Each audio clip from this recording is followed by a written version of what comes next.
नमस्कार, कविता रेसिपीमध्ये सर्वांचे स्वागत आहे. कसे आहात सर्वजण?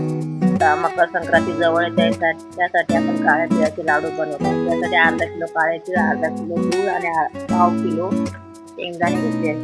तीळ स्वच्छ साफ करून चांगले खरपूस आणि चटचट वाजेपर्यंत त्याच कढईमध्ये आपण पाव किलो शेंगदाणे खरपूस चांगले भाजून घेऊ. आता आपण गुळाचा पाक करायला घेऊ. त्यासाठी मोठी कढाई घेऊन त्याच्यामध्ये 4 चमचे गाईचे तूप आणि अर्धा किलो साधा गूळ टाकून घेऊ.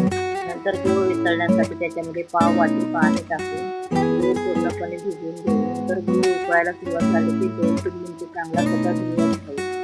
गूळ आपला उकळायला सुरुवात झाली आहे आणि आता पाकळ्यालाही सुरुवात झाली. तोपर्यंत आपण जे भाजलेले शेंगदाणे त्याची जाडसर अशी मिक्सरमध्ये काढून घेऊ.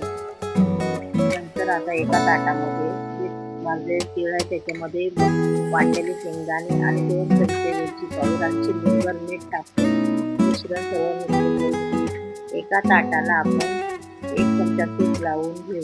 तोपर्यंत आपला पाक तयार झाला. त्यासाठी एका वाटीमध्ये थंड पाणी घेऊन पाकाचे मिश्रण टाकून घेऊ. मिश्रण टाकल्या जर पाकाची गोळी झाली आणि अशी कडक आता तयार झाला तर सगळ्यात आपला लाडू बनवण्यासाठी पाक योग्य तयार झाला. आता आपला पाक असा तयार झालेला आहे. तर आपण आता तयार केलेले सर्व कढाईमध्ये टाकून घेऊ आणि सर्व असं चांगलं मिक्स करून घेऊ. गॅस बंद करून कढई त्या ताटाला आपण तूप लावून त्या ताटामध्ये 1-1 चमचा असे मिश्रण टाकून घेऊ. त्यामुळे आपल्याला लाडू वळायलाही बरे पडेल आणि हातालाही चटके बसणार नाही. नंतर आपण जो पहिला गोळा टाकतो तो कोमट झाला की त्याचे गोळे त्यामुळे आपले लाडू गोळे होतात आणि हातालाही चटके काही बसतात. तर तुमचे जर मिश्रण पुन्हा कडक झाले तर पुन्हा 5 मिनिटे गॅसवर ठेवून आपण पुन्हा गरम करून चांगले परत लाडू वळून घेऊ शकतो. त्यामुळे ते लाडू करायला काही त्रास होतो. त्यासाठी साधा गूळ वापरलेला